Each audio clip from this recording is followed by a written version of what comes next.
It feels much better doing these after a 49er victory. Let me tell you what, I cannot stand the Seattle Seahawks. And for those of you that saw the little preview to tonight's show, if you clicked on the video early, you saw me say, hey, I feel like this is going to be an offensive game for both teams because both defenses were injured. And I do not trust Geno Smith whatsoever. I think he showed us exactly why. The 49ers, as of now, are the best team in the West as long as the Arizona Cardinals can lose to the Green Bay Packers. And I think there's a high likelihood of it. David and I are going to break it all down next.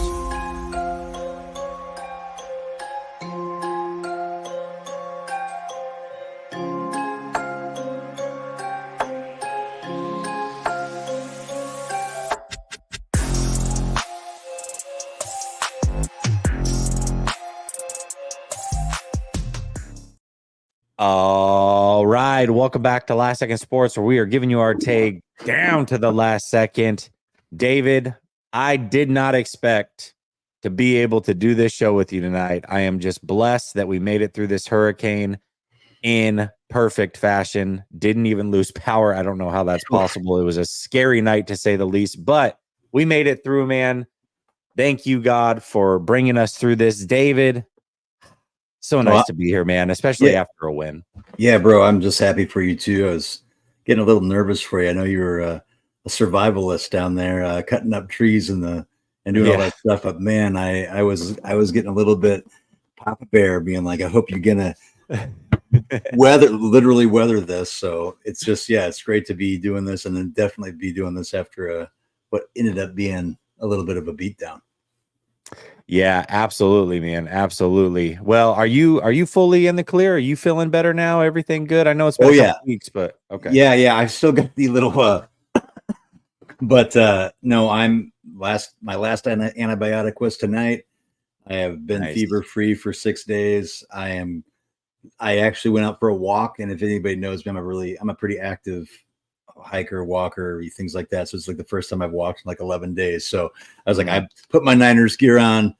I did my little 5-6 mile loop, and I came back, and I'm feeling good. Good, bro. Good. Well, glad that you are feeling good. Glad to be doing this show. Glad the 49ers won. Best in the West. Man, I've got so many mixed feelings about this game, but David, I'll go to you first. Mm-hmm. Just overall, best in the West. Do you feel like, all right, the 49ers have turned that corner? It's time to start looking forward. This is the best team in the West, or are you kind of like, not quite sure how to feel about it? Yeah, no, I think that I do feel that the 49ers are the best team in the division. I think that they're 3-3, so you don't have a whole lot to hang your head on. I do feel like they're the best team in the division, but I'm not comfortable yet. I think that this game again, when the Niners had to, I was very encouraged, and we're going to talk about that, about red zone woes became into red zone woes. Yeah, it was. Yeah. That was, hey, he's here all night. He's here all night. That deserves me to just pull. I need to pull my own plug on that. I'm going to mute. But pulled the cane out and just yanked him off stage. Yeah. That was boomer. But we'll get to that point when we talk about the red zone. But again, this game did come down to the 49ers having to make sure that they picked up a first down, and they had the Guerrero 70-some yard run. And like, it was a one possession game at the end. And so we're still, I'm nowhere near feeling comfortable that the 49ers have figured out all their problems. And we'll talk about a little bit more why that is. Yeah, absolutely. I mean, I'm just happy to get the win. Oh, yeah. This is not like years past. Style points do matter, right? To a certain extent. But right now, the 49ers were just like, it's a short week in division on the road for the number one seed not number one seed, but first place in the division, potentially on the line. And the 49ers just couldn't fall behind. If they had lost this game, they would be down 2.5 games to the Seattle Seahawks. And that would be a tough thing to come back from, knowing that you're staring at Kansas City coming into year building next week. We know that's not going to be easy. So for me, just getting the win feels good. I will say, before that final interception and touchdown, I was like, if we win this game, I don't know if I feel good about it because it was so up and down, and there were still so many things that were showing its ugly head as far as you talked about the red zone woes, and then they turned into woes. Just all the little things, the special teams kind of having their issues throughout, injuries, like everything that kind of had been going wrong still was going wrong. And then it was like one Renardo Green interception followed by a touchdown, and it feels different. You know what I mean? So yeah, it just feels good to get a win right now. It really does. Absolutely. All right, let's see. We got a couple super chats here. Dave says, so glad to see you're okay. Jesse, stay blessed. Yeah, I got to say, man, a lot of people reached out. There's no way I could get to all the messages. I tried to like or respond to as many as I could. But it was nice. It was nice to see that you guys were thinking about me. And I think that definitely helped during this situation for sure. We made it out very lucky. It was a crazy night to say the least. And Jay says, are the Kyle stands finally waking up? Yeah, I mean, I don't know. I'll say this. If they had blown that lead, and we talked about it when it was close, it was like 23-17. Yeah. And all of a sudden, like the momentum was heading towards Seattle's way, and Seattle had the ball. And I think I texted you and you agreed, was like, if they blow this lead again, third time in the division, second time in 2 weeks, 3 times in 4 weeks, something's got to change, man. Like this is something bad. You know what I mean? Like Kyle's clearly like prone to this. What's going on? Yeah. Well, it got to 29-17 after the Renardo Green interception that was deep into Seahawks territory. I mean, this is not like, I think this revisionist history sometimes, and no offense, but like this idea like this was a close game, and there, obviously Renardo made a big play, but if not for that play, we don't I mean, this game could have had a different outcome. And it's like in the big flash 70+ yard run by Guerrero to seal it. Like that also is a pretty anomalous play as well. So there's a lot of encouraging things we're going to talk about. But no, that's why, because this game did get back tight, started to have flashbacks to Rams and Cardinals games. I'd like to see this Niners team be in a position where they're not having to fend off and protect a lead that should have been bigger at the end. Yeah, absolutely agree with that. 808 Niners says, if Mitch can't kick off, just kick it out of bounds. We're going to talk about special teams in here in a minute, actually. So, in fact, let's just parlay into it. Let's just parlay into special teams. I'll skip a couple topics and we'll work our way back. Since you brought up the super chat, 808 Niner, the special teams, I mean, talk about a whirlwind. There were so many good things from like a defensive punt standpoint. Mitch Wishnowsky just pinning them repeatedly near the 10-yard line. There was the one play that was an awful call on the replay. I also don't buy. I don't know if you caught that, but they talked about why they didn't overturn that call, and they're like, oh, well, we just didn't have the footage that you guys did. It's like, oh, the NFL didn't have the footage that we all saw at home. Come on, give me a break. So at any rate, that was all good on the punt wise. But then you had Jacob Cowing continuously slipping, and then you have the new kicker making all of his field goals. Nothing was crazy, but he still made them all. And then what else was there? There was something. Oh, the kickoff return for the touchdown by Laviska Shenault. It's like, talk about ups and downs and the special teams. Like, man, overall, like, how did you feel about the special teams throughout the course of this game? It's not good. I mean, and this is the thing. Even the Chris Conley thing, where the guy got blocked into him. Like Chris Conley could have put himself in a bet. Like I was like, dude, like you also were playing it close there too. Like you did. You see the fair catch. You just got like I didn't quite buy. I don't think that was an egregious block into the kicker either. But the idea that it definitely did hit his finger and it should have been a fumble, that was insane. Other than that, there were also multiple times where 49ers returners took the ball out of the end zone only to get up to the 25. And then maybe get bailed out by an illegal formation or get bailed. Like they can't stack plays together. I'm glad that the field goal. Yeah. I mean, here's the thing for me, like field goal kickers kicking field goals. I'm not thinking of, it's obviously special teams, but when I'm thinking of special teams faux pas for this team, it hasn't been missed field goals. It's been these, it's been bad kickoff coverage. It's been giving up big returns. It's been stupid penalties, things like that. And we still saw it. And let the Seahawks right back into it. I mean, this special teams unit is a problem. And I know that Dima Lenore had the blocked field goal return for the touchdown last week, but again, a super anomalous play, right? Blocked by Jordan Elliott, low kick, goes the distance, awesome play. But all in all, in composite, no, the special teams has been the Achilles heel of this team, and it's really frustrating. Yeah, absolutely. It has been super frustrating. I will say a couple of nice things that did come out of it though. Again, was Mitch Wishnowsky seems to be fully back. I feel like that injury kind of lingered. And I remember, what's interesting about this? So they had picked up the Pittsburgh Steelers punter from last year to start out the season. To me, Mitch Wishnowsky, I thought was clearly better than him last year when they met. And in fact, I talked about it. I talked about during that game, that was one of my biggest takeaways from week 1 being there, was how lucky the 49ers were to have a Mitch Wishnowsky, because not all punters are as good as him. And I said that the Pittsburgh Steelers punter was not any good. Well, then we had the Pittsburgh Steelers punter in the building this year to start because Mitch was hurt. And then Mitch started off the season struggling a little bit. And a lot of people were like, oh, we should go with this other guy. And, maybe Mitch is washed or he's still hurt or whatever. So for me, it was nice to see Mitch back out there doing his thing. He did a really, really good job with those punts. But man, Jacob Cowing he's a weapon, I think, when he has the ball in his hands. But gosh, he's scary to watch sometimes. Slipping twice today was weird. Like, I think you're starting to see though too a little bit why. And again, we don't want to overthink this or overanalyze it, but it could have been as simple as just getting new cleats. But then go get some cleats.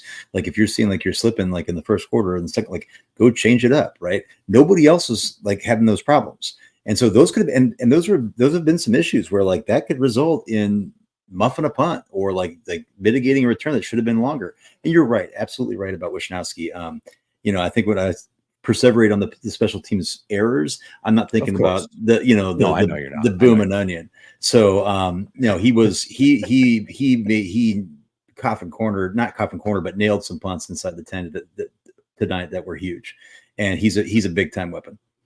the boom and onion. I love that, dude. It's such a good nickname. Dave Barclay says, "Knew you were going to win because not up by 10 in the fourth." All right, fair. Take it. We'll take it. Cryptic says RZ is still an issue.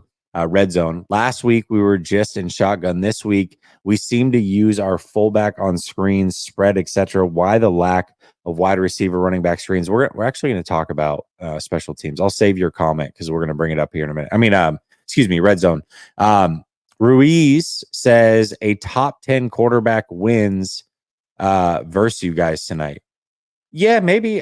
Probably, but Geno Smith is so buns, man. What the heck? Dave Barclay says, without the interception, we don't win. Glad for the defense. Just saying, we're going to talk about that as well. Gosh, you guys are just teeing us up, man. Just teeing us up. I'll just go in order with what we had.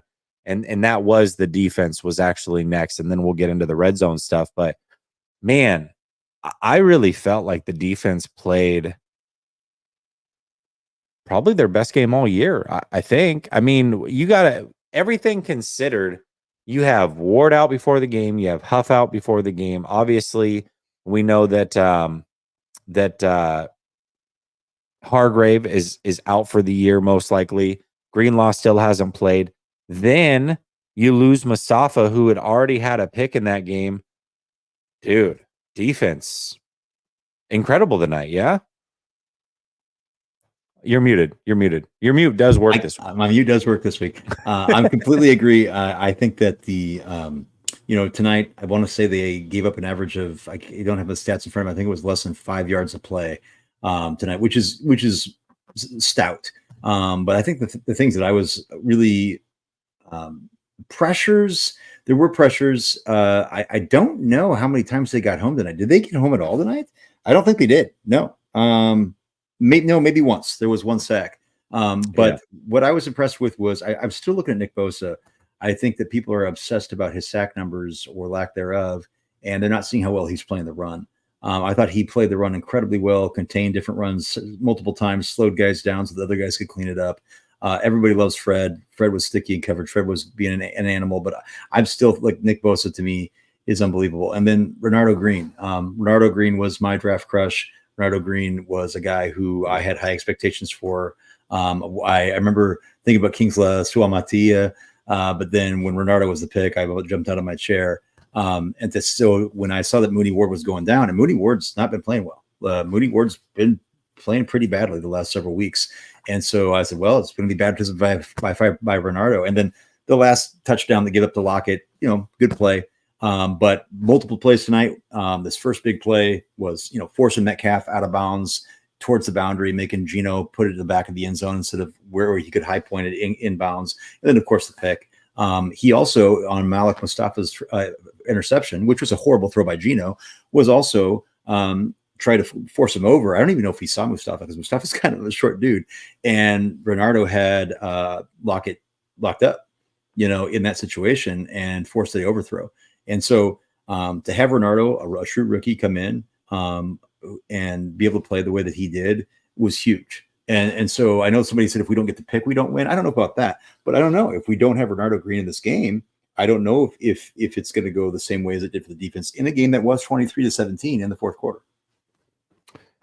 Yeah, I think one thing we certainly learned is, and I think the chat can attest to this because I've seen the chat saying it. I know we've said it in post games. Isaac Yiadom should not be on the field if Charvarius Ward is healthy. Like, that is clear at this point. Bernardo Green is a better player now 100%. than Yiadom. Yiadom again tonight had what did he have? Was it another dumb penalty? Oh, yeah. Gave up a big play. Like, he's just pass interference. Yeah, he's just not. Yeah, exactly. Just not a good football player, man. I'm sorry. He might be fine on special teams, but Bernardo Green was your second round pick. Yep. He's a better player. Get the infusion of youth in there because clearly Bernardo Green played some good football tonight in a tough spot, man. DK Metcalf is not an easy receiver to play against, and he held his own most of the night against him. He won that matchup, which is crazy to say. Crazy to say that. No, and this is like a kid that's coming in with very few reps relative to his peers. He's coming in that didn't get all the training camp reps either with the ones oftentimes. Who's I think coming in cold as a rookie to play the way that he did it really bodes well. And I also think it bodes well because Mooney Ward is not going to get another contract with the 49ers. That is not happening. Age 29 year, the clip is here. I'd never want a guy to fight through an injury, but I don't know. I don't think Moody was interested in fighting through that one tonight. And I think it's shown. And I think that Yiadom tonight with a pass interference on a tight end, like where he's getting busted off the line right there. Game against the Cardinals, same thing, 4th and 5, 3rd and 5, another third down today along the sideline, along the boundary, just like looking lost, giving up big play after big play, always chasing. He just doesn't have the juice. And in situations he can, when he can keep guys in front of him, he's okay. But like, he's a liability. As was Devondre Campbell, who then finally got shown the bench in favor of D. Winters. And so I'm hoping that Kyle and I'm hoping that Nick Sorensen, they can really start kind of going to this room this week on a long week before we go to get the Chiefs. The Chiefs are coming off a bye, but the Niners are coming off a long week too. So hopefully these guys can get those reps and practices, get those confidence going up, and get these guys maybe finding their way to the starting lineup. I want to touch on two things. Yeah, Yiadom. Let's also not forget the glitch out when Walker was up the sideline. That could have been a touchdown early on the wrong side of the 2-minute warning, which could have changed how things happen there. You know what I mean? Everything matters. That was against a running back, so he let a tight end cook him. He let a running back cook him. Luckily, Geno didn't see the second time around. And then Bosa, you did talk about Bosa and how fans seem to be obsessed with sacks, and I understand that. But tonight, it was like twice, I think, in the screen game, he was able to snuff it out early on and cause some disruption there. He's playing really, really, really smart football right now and impactful football. And I even felt like last week, I don't know, maybe I watched a different game, David, but you can tell me. I felt like coming out of last week's game, he was dominant for about half that game. But somehow the narrative coming out of that game was he had 3 missed tackles and he wasn't good. And I'm like, I thought he was a really good football player last week. Maybe I Nick? saw a game that other people. Yeah, Nick. Yeah, no, Nick was a one-man wrecking crew last week, and That's what everybody I kind of thought. like they talked about the first play where Kyler Murray he crashed down, but it's like that's Yeah. also Devondre Campbell and Talanoa Hufanga just completely taking himself out of the play. No, Leonard Floyd's the guy that's getting tossed around like a rag doll. Leonard Floyd's the guy that every time he tries to stunt inside gets tossed to the ground and stomped on.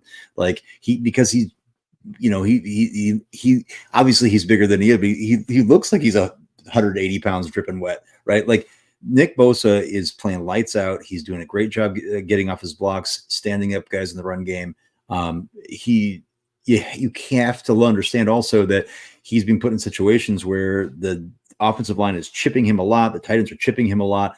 It's like he's breaking through, but he's making an impact.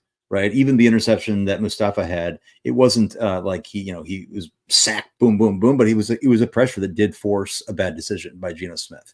No, Nick Bosa, if Nick Bosa goes down, then people will know how valuable he is.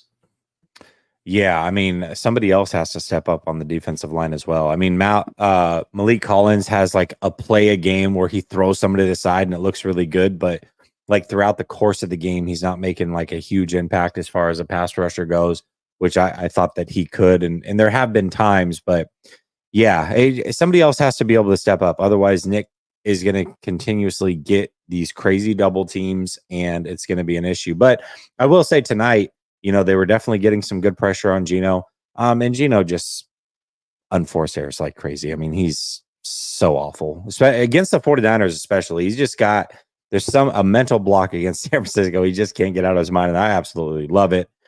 Hugo says, Jess, I hope you're well. I live in Winter Haven, and I know the storm hit hard in Tampa. I hope you and your family are well. We are.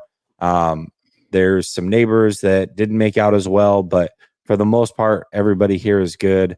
Appreciate that. Hopefully you're good as well. That was a wild one. There was a comment here I wanted to talk about. Oh, real quick. Yeah, a lot of people have been talking about this week. Can we get Devin White to replace Devondre Campbell? I mean, they're roughly just as bad as each other. Yeah. I don't, different. I mean, for different reasons, but Devin White, the fall off of Devin White has been like something I've never seen, especially without, I don't think he's had a major injury that I remember. He fell off. He's just got name recognition and high draft status. And you have to understand like the fact that he would even be available should tell you something, right? For a team that's not exactly out of it either. And a team that is always linebacker needy, and they're like, right. No, you can't even like make it on the field here. Devin White, and look, it probably can't be worse than Devondre Campbell. And I honestly, I think it's got to the point of maybe hyperbole or that we're exaggerating this, but Devondre Campbell has been so bad. It gets to the point where when Geno was like, you see him and he's in cover, they're targeting him, right? It's really, really bad. And I get it. Greenlaw's out. One player that did flash though, and not so much in coverage, but I thought in the run game, and it gets penetration was Robert Beal. There were a couple times today that Robert Beal really he didn't end up getting the tackle. I think he finished with 4 or 5 or something like that. But then he was funneling it into that second level or forcing TFLs. So I was pleased by that, and I did see that Sam Okwananu was the guy that got that credited with the sack. So our guy. This Evan Anderson, several plays where he came in and collapsed at the line at the goal line, which ended up being a touchdown a couple plays later. But there's young guys that are coming out there. Malik Mustafa, hopefully he's going to be okay. Diamador Lenore, of course, just like again all over the field. Good. But like, so good. I mean, look, I know we're 3-3, and I hope that the 49ers are looking at that as like a time to be cautious. I just feel like that's actually the time to really throw a little more of the caution to the wind and say, hey, we got you guys. We're going to let our horses run. We believe in you. And I think as a teacher and a coach, I've always said like the best way to earn trust is just to show trust. And so like, I think that sometimes Kyle, maybe rightfully, is a little slow to trust. But I think in this situation, you kind of have to you got to show these guys that you believe in them. And I think like putting them in the game, like when it matters, like throughout, and not just when people get injured, is a good gesture in that regard. And I think it's the best decision. Yeah, I think there's just an infusion of youth here that deserves to be on the football field. And we're seeing players make plays, young players make plays. It seems like weekly at this point. They just need to be out there. They just need to be out there. And I think this team can use that, right? Like this is a team that has been on run after run after run. And the team that you expected to, or the guys you expected to carry this team rather, that have been here for a while, really have kind of started off sluggish, a lot of them. But these young players who don't have those scars of previous years or this previous Super Bowl, they're hungry and they're playing good football right now. And I think that is also lifting up the rest of the team. They're like, okay, like these young guys are excited. Like I'm excited. I can go play some ball. And it's really, really fun to watch. And we'll see. You know, Geno Smith is one thing. They got Patrick Mahomes in 10 days. You know, maybe they get sliced and diced and we're like, all right, you know, pump the brakes. But for now, man, I don't think you have anything to lose. It's not like you were winning with these veterans anyways. Play these young guys. And I feel like we've been talking about this since the Rams post game, you know what I mean? Or the Rams game. So it's time. It's clearly time. So Tommy says fraudulent. All right. And Gina Smith, love it. Okay. Got you. Cryptic says, what did we think of Purdy's decision making? There was a couple weird plays. Again, David and I text throughout the game. Marco's on our thread as well. But there were a couple times where I was like, that was so unnecessary. Like the running around, throwing for a 2-yard gain. Like it's just some unnecessary stuff. But overall, I mean, what I want to say about Purdy is, you know, we did the film breakdown this last week, and then we've done it for the Minnesota game as well. We've done, I think we did the Jets game as well. So Minnesota and this last week was a lot of unnecessary plays and a lot of weird things from him where he gets to the top of his drop and he just stands flat-footed and it causes him a bunch of issues. He doesn't hit that back foot with the decision made and throw the ball. And when he's at his best, and when he was at his best, even in that Cardinals game on the film, he was hitting his back foot and he was releasing the ball. Tonight, I felt like most of the night, he knew where to go with the ball. He was very comfortable with what he was seeing. And that's when Brock Purdy's at his best. It's when he's holding the ball and then trying to run around and make plays. And sometimes it ends up really good. And sometimes it's like, dude, just hold the ball away, please. You're either going to get hurt. You're going to get somebody else hurt. It was like 2nd and 19 and you're running around and then end up throwing to your receiver for, at best, would have been a 2-yard gain. At worst could have been, you know, an interception, depending on what's going on around it. So it's just, some of it's wonky, but tonight I love that he battled through. There was a time in that game that I think as a young player, he could have hung his head and just really like licked his wounds and be like, here we go again. You know, yep. I didn't play well last week when they needed me to. And here we go. Division game. We're on the road. Things are collapsing all around me. I can just send it in. And he didn't do that. He battled through it. He had some really good throws in the red zone, ended up as touchdowns. He started in the red zone, by the way. In the first half in the red zone was 1 of 4 for -3 yards passing. Yeah. And in the second half, he had 2 of his best throws of the season to George Kittle for touchdowns.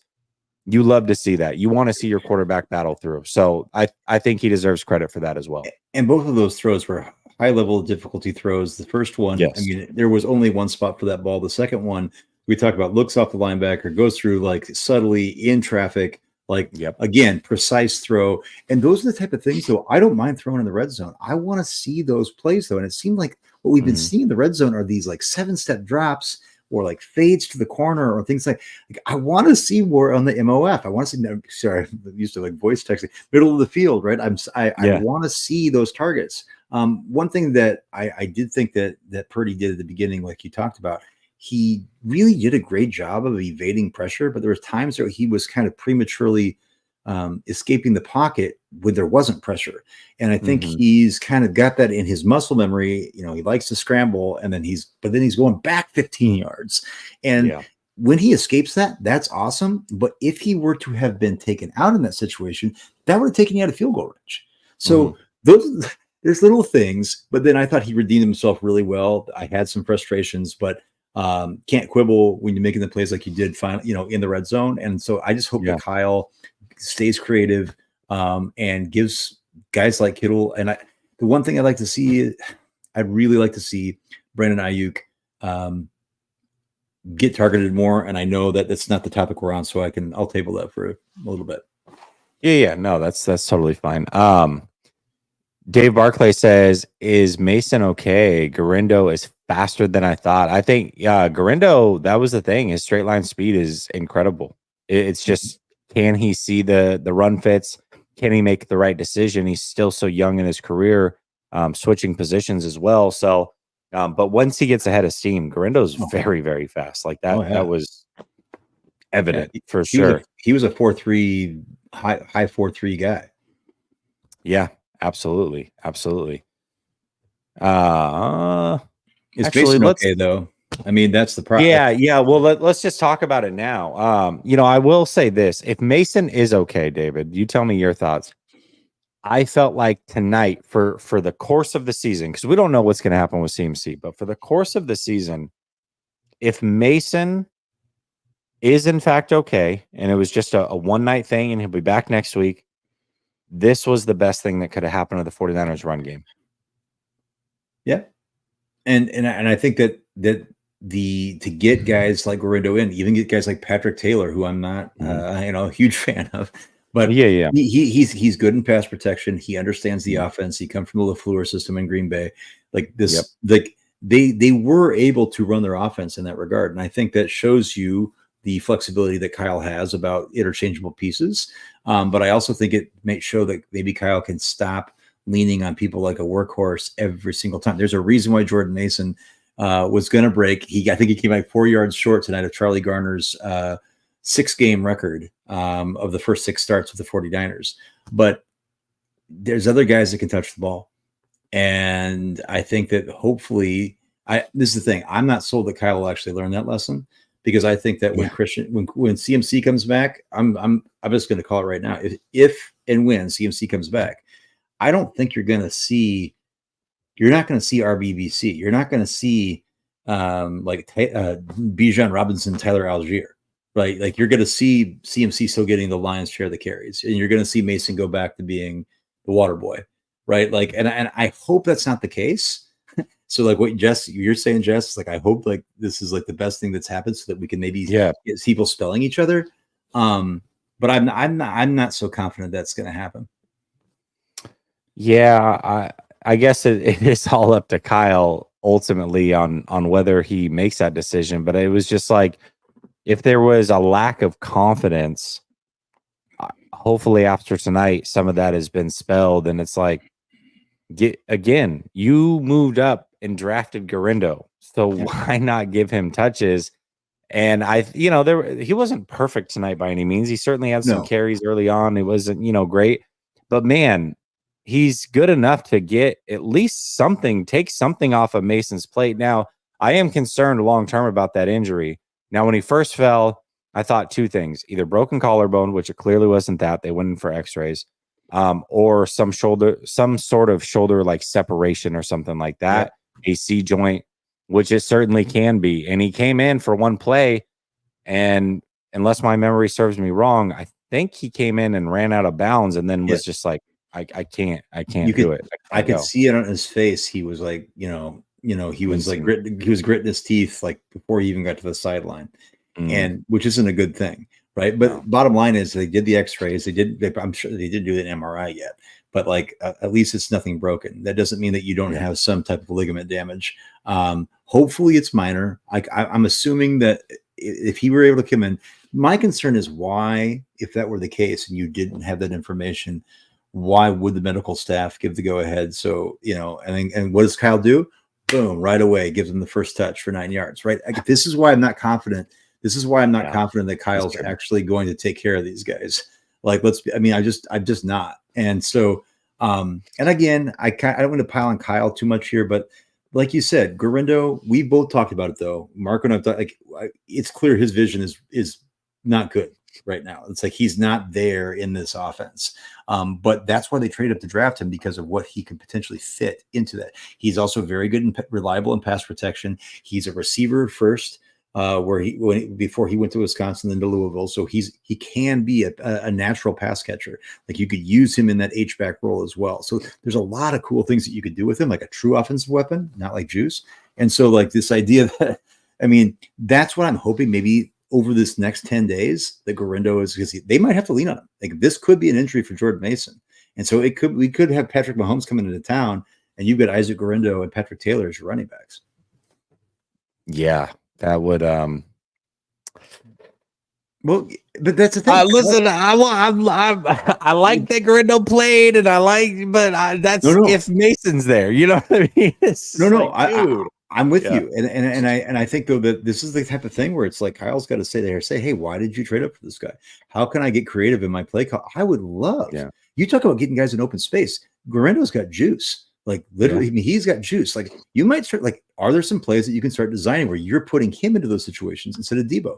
Right, where you're putting him lined up outside, he can catch the ball. Like, is he a CMC route runner? No, but he was a full-time receiver in high school. That's what he was recruited to play at D1. So it'd just be interesting to see how that works out. And I'm really hoping Mason is healthy, but I'm also want to make sure he recovers. Absolutely. Malik Mustafa. Now he got hurt, ankle injury. We'll see. I mean, it could be. Ankle injuries are tricky. I mean, they could be he could be back next week. He could be out for 6 weeks. You just don't know depending on the injury.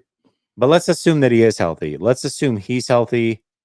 And it's not like they have to make this decision right away, by the way, because Huff is, I believe, on IR. So, but did Malik Mustafa kind of show that it's time to change the guard over to him if he is healthy and Huff's healthy as well, or how do you feel about that? Because he's had some up and down games and some up and down plays. I will say he definitely has overshoots some plays. He's been an iffy tackler at times, but he's made some big hits and gotten the interception. How do you feel about him? I will say this: the interception. I don't lose. Like Renardo's interception was different. I feel like in cover, like Malik Mustafa's interception was just. Because of Bosa and Renardo. Yeah, it's a bad throw, and he was and he was playing his role. He's back on cleanup, keeping guys in front of him, and this is but this just in, that's been 90% of Talanoa Hufanga's interceptions too. People are like, he's always near the ball. It's like, well, quarterbacks make lots of bad decisions. I mean, Tayshaun Gibson had I want to say 2 interceptions on David Blau a couple years ago, and people were like, oh my God, Tayshaun Gibson. So I don't want to overreact to that INT. I do think that Mustafa made he can really he can really just knock guys out.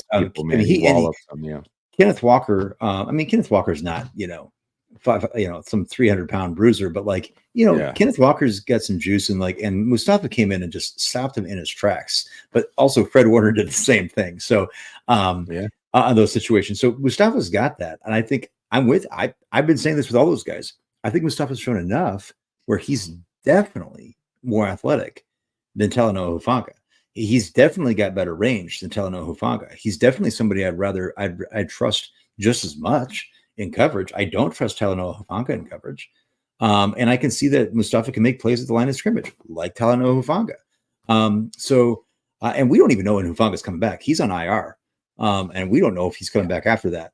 Right. So and now with Mustafa out, we might just be having this conversation for naught. So because otherwise now you've got George Odom, who got burned a bunch of times, made some plays too. You've got Tig Brown, who in coverage is yikes. And then you've got, who else do you have? Who else do we have at safety? Well, that's Taylor Hawkins on the practice squad. I can't remember exactly. So it's getting pretty slim, right, in that safety room and in the cornerback room if Mooney's gone or Mooney's hurt or things like that. So those are things that I'm hoping over this long mini bye week here that we can get some guys recovered. But if that is a high ankle sprain, I'm not sure if it is, that could linger too. Yeah, I like the infusion of youth. I was so excited about the safety position with the prospect early in the year that Huff would be back, maybe a couple games into the season. Then you got this young stud that you drafted, and now it's injuries just can ruin things really, really quick. And you're right. I mean, if he's out, all of a sudden safety depth is a major issue. So we got to hope that he's okay.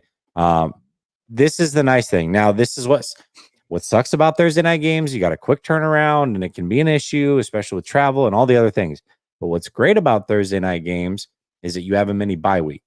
And when you have a mini bye week, when you have some of these injuries, you're giving these players some time to get back. So someone like a Malik Mustafa, who, let's say it's a 1 week injury, well, now he can probably play because 1 week puts him middle of next week versus on game day, and he's not able to play. So this is the upside to it. Overall, I just got to hope for the best when it comes to him. Yep, and I agree. And I think that you cross that bridge when you get there, but we don't know enough about the injury to speculate right now. Yeah, for sure. Dave says I can name like 5 people that shouldn't be on the field. Yeah. I think we've been going through it for sure. Samir says we're lucky that Geno missed K9 while Yadam glitched watching the ball. I said I think I used the same verbiage. The glitch, man, that was so weird. Jamin says Garindo and Green, let's go. Yeah, man. For those of you that watch Grant, hopefully we get a Garindo tonight. Somebody's got to pay for that one. We got to hear it. Dave Barclay says, do we think the offense played better as a whole?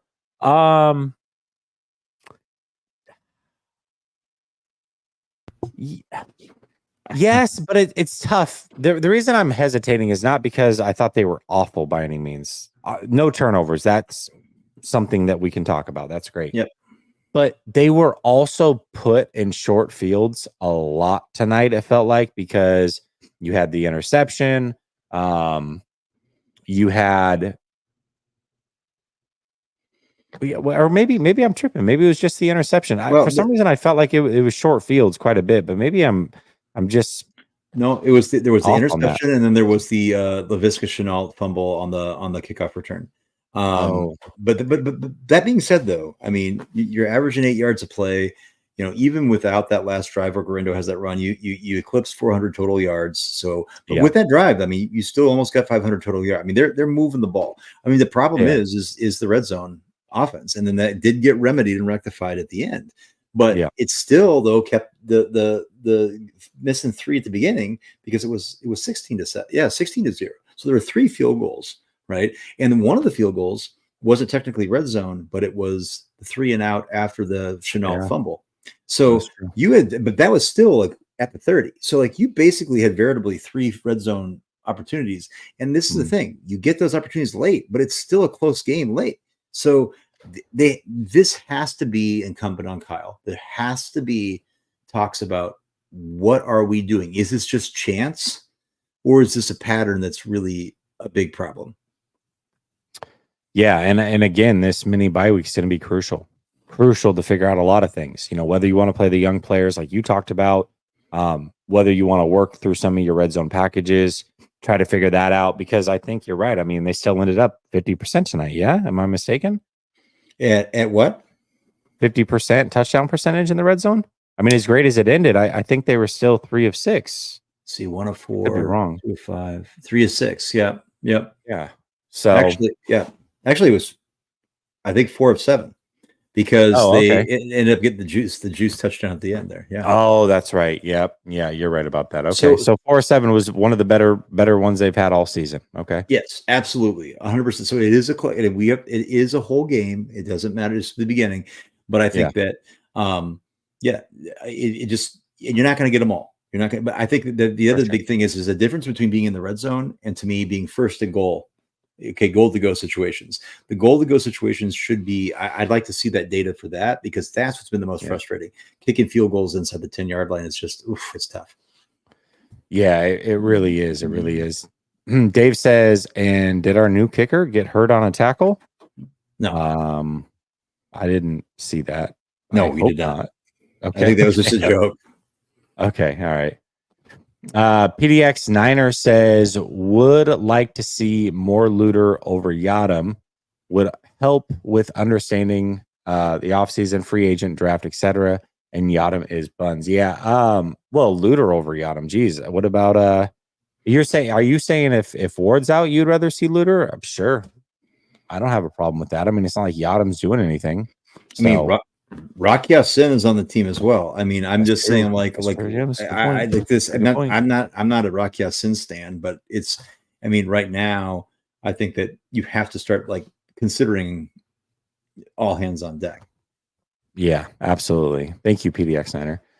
Dave says, Jesse, were you near the people that strapped the roof down? I don't know how real that is. That was so funny, though. That was so strange. Dazza says, hopefully tonight showed Kyle Shanahan he needs to give the young players more trust. Yes.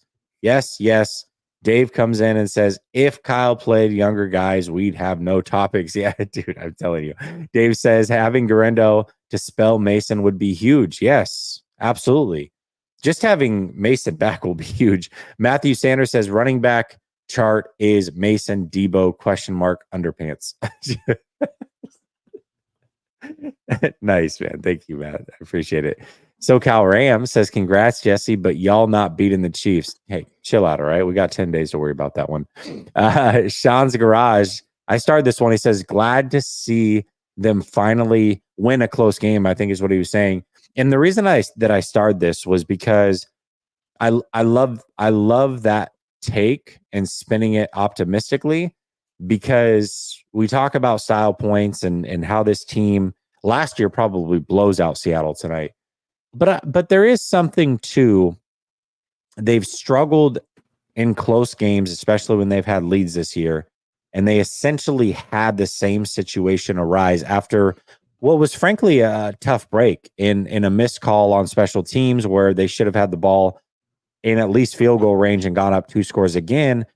Yep. But they didn't fold. And I think that's a good optimistic way to look at it. And maybe, just maybe, this means something and helps them kind of get through this for the rest of the year. So I think it's a great comment. Mm-hmm.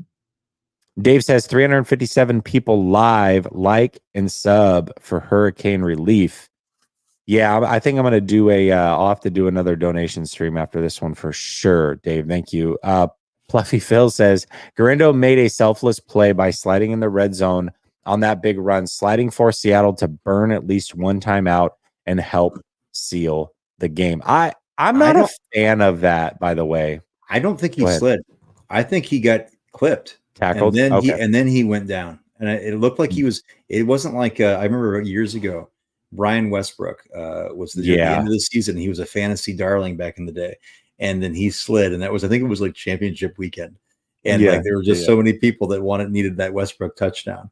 But like it looked like he slid, but like when he was running full speed, and then he got clipped, and then I think he got clipped, and then just kind of went down. I don't know if that was actually, because on the very next play, they got stuffed, and then they went for the touchdown after that. So it wasn't like they were just trying to run out the clock. Yeah. Also, let's play out both scenarios. I agree with you. I'm not sure that he did, but it did kind of look like he was sliding, but after that leg was hit. So maybe it just kind of looked that way. But I think I'm always in favor of scoring in those situations. Go. Yeah. No. I mean, all I can think about is a play two playoffs ago, Ravens versus the Bengals, and it's like they're on the half-inch line, and that was the year that Lamar was hurt, and Tyler Huntley goes to dive, sticks the ball out, ball gets hit, and then they're returning it for a touchdown the other way. It's like anything can happen, man. You if you have a chance to score, just score. So I don't know that he was sliding, but I would prefer to just score. That was actually the logistics of that situation in the clock management and the score was that you don't slide because the Seahawks still had their 3 timeouts. The bottom line is that and a field goal still puts you 1 score. Yes. Yeah. And you're only up by 5 points. So he gets in the end zone. It's a minimum of 11. He hits the extra point. It's 12. So now you're a 2 touchdown game, like back to where it was. You absolutely want to do that. Like I'm not. So go back when you guys go back and watch that play. Devin Witherspoon makes a great play, and I mean he's a dude that has lots of juice too. And Garendo is just like Devin Witherspoon caught up to him, and he tackled him. He wasn't sliding before he got tackled, and then once he gets clipped, he kind of goes down because he got clipped on the Achilles. But Yeah, no, scoring there was, and that's why Kyle still scored. If they weren't going to, if they didn't want to score, they would have just kneeled it down. Kneeled in, that would have been that. Yeah, I They agree didn't with do you. it. Cryptic says, I would have to go back, but this was the first week this season that when we needed it, Bosa made a play or plays. We needed him more in crunch time.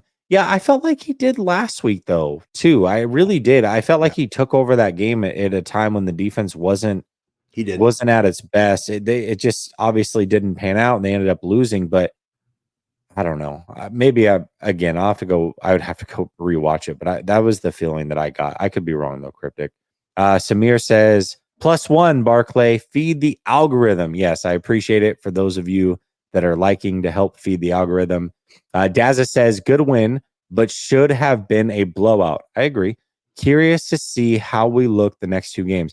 Yeah, this Kansas City game, and we're going to talk about it. We got plenty of time now, but David, I'll run this by you, and I've said this on my shows throughout the course of forever. I feel like maybe I've said it with you, but to me, that game is everything for the 49ers. It reminds me of last year when Dallas and the 49ers played, and it'll be the same thing this year.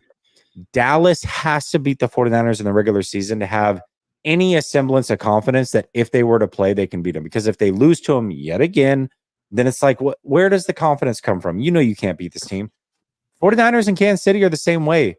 Kansas City can lose that game, especially being 5-0. It's no sweat off their back. It really is not. Oh, no, they're good. And if they lose to the 49ers, it's not like they wouldn't be confident in a situation if they play them again in a Super Bowl. But if the 49ers lose to them, I'm sorry.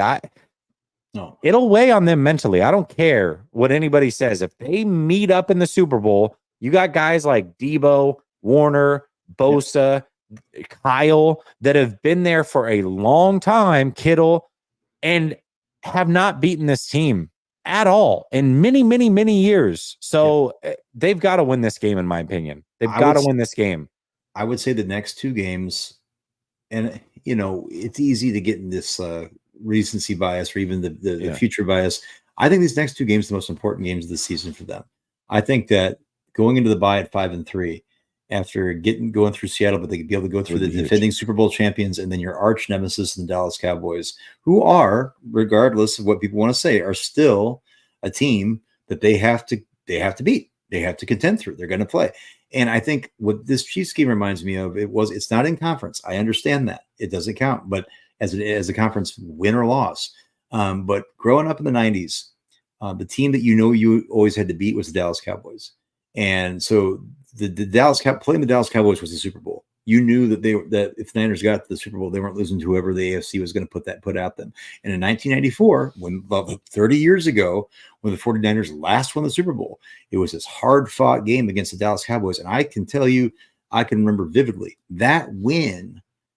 Deion Sanders and Ken Norton, that win put them and said, we can beat these guys and we're probably going to see them again. And they did see them again. And I guarantee you can see, I mean, the Chiefs are the same way.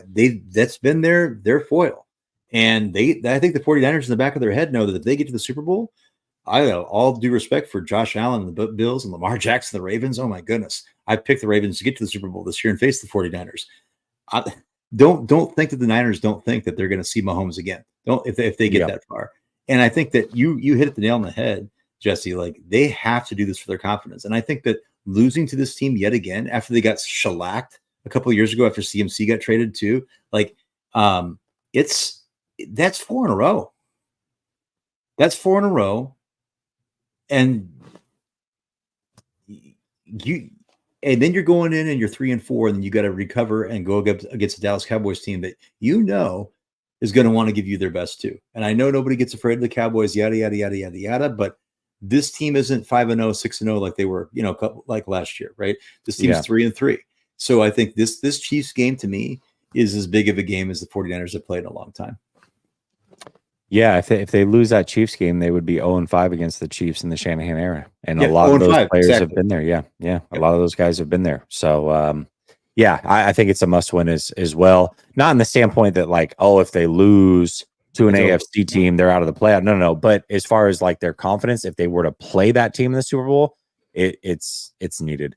Juan says red zone woes still there, Jess, in my opinion, more rookies. Yeah, I think we all agree on the rookie thing. And they did. They started 0-3 in the red zone, but they turned it around. They did turn it around. We'll see how it plays next week.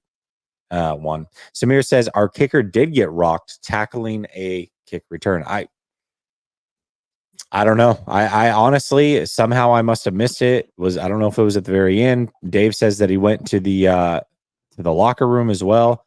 I don't know how I missed it. I really don't. But I was Googling it. I didn't see anything that hopped up. I don't know if anybody saw the post-game presser. Maybe they talked about it there. Not sure. But yeah, I somehow missed it. Cryptic says, do you think we are the best in this division? I know that we lost to LA and AZ, but did this win make you more confident in the rematch to hold the win? Yeah, I think the disappointing thing is that the division's not very good. Now, I will say this. If the Rams get healthy, I still think that's a good team. So I want to reserve my right to see if they can get on a run out of their bye week and maybe run off 3 out of 4. Then that matchup between them and the 49ers late in the season is going to be crucial. And I think if anybody in this division, if two teams are healthy, can hang with the 49ers, it's definitely the Rams. But, it may not matter. They may be so far out of it by then. Who knows? I think they started like 3-6 last year and then went on a run out of the bye week. So it's not unreasonable to think that they can go on a little bit of a bye week. The early bye week usually is not something I'm a fan of. But for the Rams, I think that it was exactly what they needed. So we'll see. And I think that's what's frustrating with this team, which you say, oh, you should be this record. But when you look at the games against the Rams and the Cardinals, they really should have won that game. You could say, oh, you could have beat the Vikings. No, the Vikings outclassed the Niners from bell to bell. I was there. Yeah, right. But like this team should be 5-1 right now, but they're not. Mm-hmm. Right. So like those are the things that they have to deal with. Yeah, absolutely. Kilo says, looks like a roller coaster of a season is what we got on our hands here. Yeah, well, we'll see. I mean, they have not been able to win back-to-back games as of yet, but if they do this upcoming week and beat the Chiefs, I think every 49er fan will feel really, really good about their chances the rest of the season. That game is huge for the fans' morale. Now, I do want to caution everybody. Don't be like, oh, yeah, it is. We beat the Chiefs. So now if we face them in the Super Bowl, like we're the favorite and we're going to beat them. I'm not going to go that far. But as far as the confidence of this fan base after starting the way that the 49ers have to win 2 straight and to finally get over the hump of the Kansas City Chiefs, even though it's only a regular season game, that would be massive going in to, the bye week after Dallas. But if they beat the Chiefs, I think they're beating Dallas. So I'm not too worried about that. Kilo also says red zone offense should improve massively if and when CMC returns. I agree with you, Kilo. I do agree with what you're saying. But every team in the league doesn't have CMC. So we cannot use that as a crutch or an excuse. And also, we don't know that CMC is going to be back. And if CMC is back, we don't know if he's going to be CMC. He can be CMC by name. That doesn't mean that he's still the same player that was there a year ago, coming off of no football for as long as he is, assuming he comes back, let's say after the bye week against Tampa. They're probably going to ease him in. Then they got to make sure that he's healthy after all these games. I wouldn't count on CMC to be the difference maker. They got to figure it out without CMC. 100%. Dave says, yeah, absolutely. Absolutely. Dave says, does your season win percentage stay the same? I think coming into the season, I said 12-5. I believe after the last loss, I adjusted down to 11-6 or 10-7. I can't remember. So yeah, no, it doesn't stay the same versus what we had going into the season. Propa says, I like that the Chiefs are next. Let's find out what this season will be, sink or swim. Hey, you're going to find out early. And the Chiefs also, guys, like everybody's got Patrick Mahomes. The Chiefs have injuries as well. They've lost Isaiah Pacheco. They've lost Rashee Rice. They've lost Hollywood Brown, right? They've had, young rookies on the offensive line. Like this idea that, like, and as Jess said, like the only team in the NFL that has CMC are the 49ers. Like nobody has a weapon like CMC where you can use him out of the backfield like he is. I mean, there's talented players, but there's one CMC. And so I think that the idea that you can't have him, but then you've got the leading rusher in the NFL on your team, like nobody's going to be crying the 49ers river. I'm sorry. That cannot be. That's got to be Kyle adjusting and Brock adjusting, to the whole team adjusting to that absence. But I'm sorry, you can move the ball down the field at will, and then all of a sudden you're inside the 10 and you just can't run a play. I just don't buy that. Yeah, I think what I'm excited to see with the Chiefs, I mean, we can just start talking about them a little bit early. That is the next game. And it's nice that we won tonight, but that game is going to be super important. But with Kansas City, this is going to be the best defense they've seen all season, other than Minnesota, obviously. Yeah. Statistically, it's better than Minnesota. I like a lot of what Minnesota does. They do some crazy things that can confuse this offense. But the Kansas City Chiefs, very, very good defense. I know that we talk about Mahomes and we talk about Reed, but the reality is that defense is legit. And I want to see what this offense looks like snap in and snap out against a very good defense. I'm just going to call it what it is. This offense has not played a lot of good defenses. No. And the defenses that were supposed to be decent were very, very injured. And so tonight, the 49ers defense was injured. They stepped up. Seattle's defense was just as injured. And it's not defense versus defense, it's offense versus defense. So Geno Smith is terrible, and their offense wasn't able to take advantage of it. Brock Purdy is much better, and our offense was able to take advantage of it. But the previous 2 weeks going against bad pass defense in the New England Patriots, and then last week a mid-tier pass defense, they weren't able to take advantage of it. And so to me, and a horrible run defense last week against Arizona. The Rams defense isn't good, although they did play well that game, so we'll give them credit there offensively. But yeah. I mean, I thought you mean the Niners? I thought you meant the Rams defense played well. Okay. Yeah. Oh no, the Rams defense was terrible. Yeah. So, but to me, it's like they've had 4 straight bad defenses / injured defenses. And now they're going finally, since the Minnesota game, right into a very, very tough matchup for this offense. That's actually something I'm looking more forward to than the defense, because I think our defense can actually hold up against their offense, because their offense isn't explosive right now.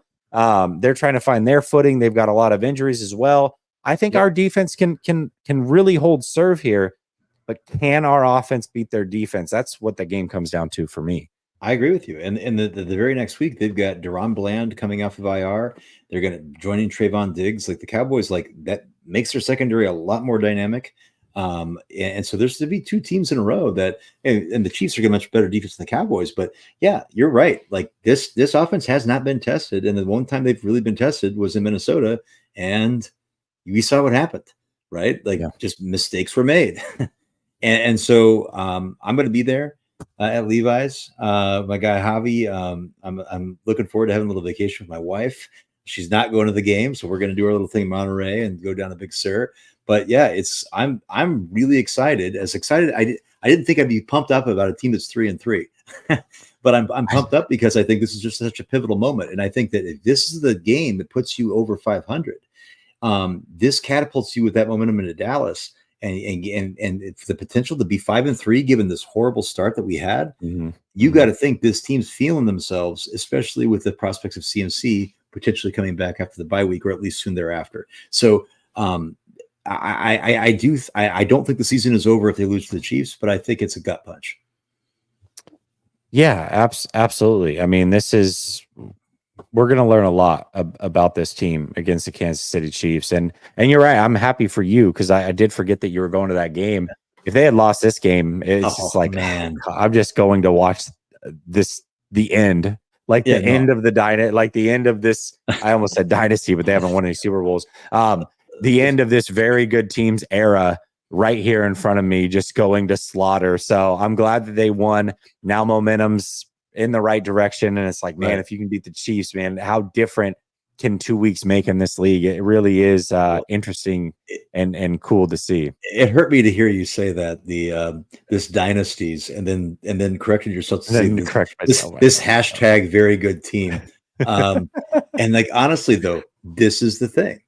in the 90s, the Niners had obviously won all the Super Bowls in the 80s, but there was that lull, right? With still the Niners were great. Steve Young's got multiple MVPs, things like that. But there was those questions like, are you just a very good team now? Are you still part of that dynastic team of the 80s? Yeah. Even though they probably were the most talented team that the Niners, the 94 team might have been the best team they ever had. But in those years of the early 90s, there was that time of like, maybe you're just a very good team. And right now, the Niners, that's all they can say they have been. And I think that no, beating the Chiefs isn't going to be your Super Bowl, but it can be that mental lift that carries them through a season where they know they're in a hole still. They're still only 1-3 in conference, right? They're 1-2 in division. They're 500. Like Arizona beats Green Bay this week. Arizona's in the lead in the division, right? And they've got confidence too, right? So like this is going to be, I think the whoever the super chat was that said this is going to be a roller coaster of a season. I think it's going to be week to week. You're going to be surprised. I've told these people at the beginning of the year too. You're going to be surprised that this NFC isn't going to be quite the cakewalk that people thought it would. There's a lot of competitive teams in here that care a lot about football and have a lot of pride, and they're going to make it really, really interesting. Yeah, absolutely. Absolutely. Samir says, with the long week, please do a show on LSS2. I'll try, brother. I'll try, man. I really will. And then Papa says, beating the Chiefs could save our season, but people need to chill with the revenge game talk. They beat us when it counted. Yeah, and I'm with you, Papa.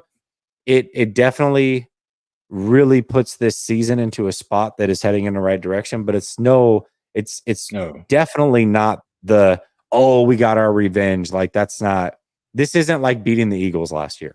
I'll just put it that way. This is not the same. This is not the same. Jeremy says, what's up? What's up, Jeremy? How you doing? He says, come on, Jess. We are fine. We only have a $30 million issue to fix. The rest will fix itself. Yeah, I know. All right. Yeah, well, I mean, we'll see. Yeah, go ahead.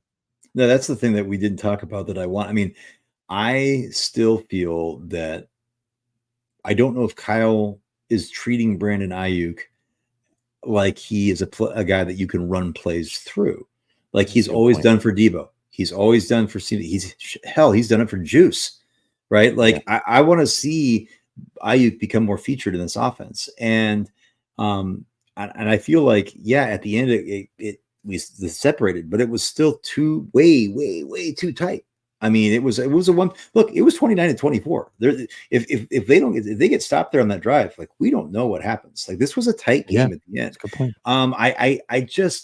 I feel like BA needs to be more used in the red zone. I want to see BA just for the threat to open up the offense and get BA doing things behind the line of scrimmage like he was doing in Arizona State, like he was doing his rookie year when in 2020 when guys were down. They're in the COVID year. I just feel like in order to keep defenses honest, we need to be more creative with Brandon Ayuk. And also Brandon Ayuk, I got a feeling whenever he touched the ball, you saw him tonight, he's like kind of like getting kind of pumped up, but kind of pissed. Like he's like, he wants to be more, he wants to have an impact on this game. And I'd like to see the Niners using him more creatively. Yeah, absolutely. Well, and I would hate for him to go into the Chiefs game after watching that Super Bowl and how he was not at all really a part of the game plan the way that he should be, and just kind of be X'd out of the game plan again. Like that would be kind of frustrating, especially if he were to lose it, Debo's touchdown tonight, what was it? It was Brandon Ayuk clearing out space, drawing attention. Same thing he did. And by the way, Juwan Jennings, all due respect, but you've seen what's happened. Have you seen what's happened since all their other players got back? Jennings has been an afterthought. And I'm not saying that that's not Jennings slander, but like Jennings' big game was largely predicated on Ayuk drawing all the attention away. And Debo's touchdown was case in point tonight as well. And I think Ayuk is probably he is a selfless player. He's always done the dirty work, but I think he'd like to see like, hey man, I bailed this team out big time last year going to the play. But give me the rock. Like I can do good things to the rock too. Yeah, absolutely. And you're right. I mean, it just seems like after a really good game last week, like 3 targets. Yeah, it's insane. Samir says Lyle's kind of Niners act is kind of like the NBA Grizzlies dynasty. I don't know about all that. The Grizzlies, that's pretty funny though. That's pretty funny. Jeremy says Kyle and his shenantics Jesse, what's up, brother? Good win tonight. Yeah, for sure, man. It was a good win. Definitely happy to have it. It was much needed. I know that like stylistically, it wasn't as appeasing, but I feel like at the very end, the way that it ended with the interception, Renardo Green, and then getting the stop and going and getting that final touchdown and stuff like that, the big Garindo run, to me, like it just kind of put all the bad stuff behind me, and I felt really good about it. And Seattle Seahawks, I cannot stand the Seattle Seahawks. I can't stand most of their fans. Now I've met some really good ones doing this show and whatnot, but as far as like living in the Northwest, I couldn't stand them. I couldn't stand them. So very happy to beat the Seattle Seahawks. If we would have lost to Seattle, I don't know how I'd show my face, honestly. Dazza says also, unless Debo breaks a tackle for a big gain, BA averages more yards per target than Debo. I mean, yeah, that's not Debo's game. Well, hold on. Actually, we did forget all about this because they did well in the red zone at the second half. But if they hadn't, can we talk about the Debo fade route? What the is that, dude? Like, come on, man. Come on, Kyle. That's the best you could come up with in the red zone was a Debo fade route. And Debo's never been a guy that's been a contested catches guy. Debo's been a guy that's timing throws over the middle, ball in his hands, acceleration. Like you saw today, when he gets ahead of steam, I think he almost got 21 miles per hour tonight. Like, I haven't seen that juice for a little bit, right? Like, but he's not a guy that wins on the outside. He's not a guy like, and then today, like the throw from Purdy, safety or whoever was it, Julian, like playing Debo instead of the ball. I mean, that with different personnel in different situations. I mean, that's definitely something you don't want as much air on that throw, because that could have been picked for sure in different situations. And so, but Debo in that situation in the red zone, we know that Debo's at his best, getting quick hits, getting misdirection, getting decoys. That's not a recipe for success. No, it really isn't. It was super strange. Dazza says we will never forget Seahawks fans throwing popcorn at Bowman. Yeah, we won't. And one of the reasons that I'm not a big fan of them is because I went to a Seahawks 49ers game with my dad. And I think I was like, I don't know, either late teens, early 20s, but just super respectful. We were just there to watch the game. And dude, their fans were like trying to start a fight with us. It's like, what the hell's going on? Like, we're not even talking to you guys. They were throwing like pop bottles down, like as we were leaving the thing. And it's like, dude, what is going on? Like, I'm just young. I was a young man or young, kid or whatever, trying to watch a game with my dad. But these guys are like 20, 30 of them just trying to like bully up on us. I was like, you guys are weird, man. That's super weird. And what's hilarious is back then, the Seahawks weren't even good. So it's like this idea that, all of a sudden you're, didn't even have success in but it's whatever. It's like Seattle fans are a little bit wild. Yeah, for sure. And like I said, through this at Roundtable Sports and collaborations, I've met a lot of really, really cool people that support the channel. So this is not like directed at you, but just I've had bad experiences with Seahawks fans for sure. That being said, great win. 49ers get it done. Now we get a relaxing weekend where take this time if you can. I get it, family and all that comes first. But if you can set time aside to watch more football than you normally would, just watch the rest of the league. Yes. Scout the rest of the league. Learn about some of these other teams. Watch some of these other players and how they compare to the 49ers players. And just enjoy the weekend and without any stress, knowing the 49ers have already won. And go Green Bay Packers. It's weird to say, but beat the Cardinals so that we can keep that number one seed or number one spot in the NFC West. So. All right, David, thanks for joining me, man. I appreciate it. As always, chat, much love. I'll be back soon. Peace.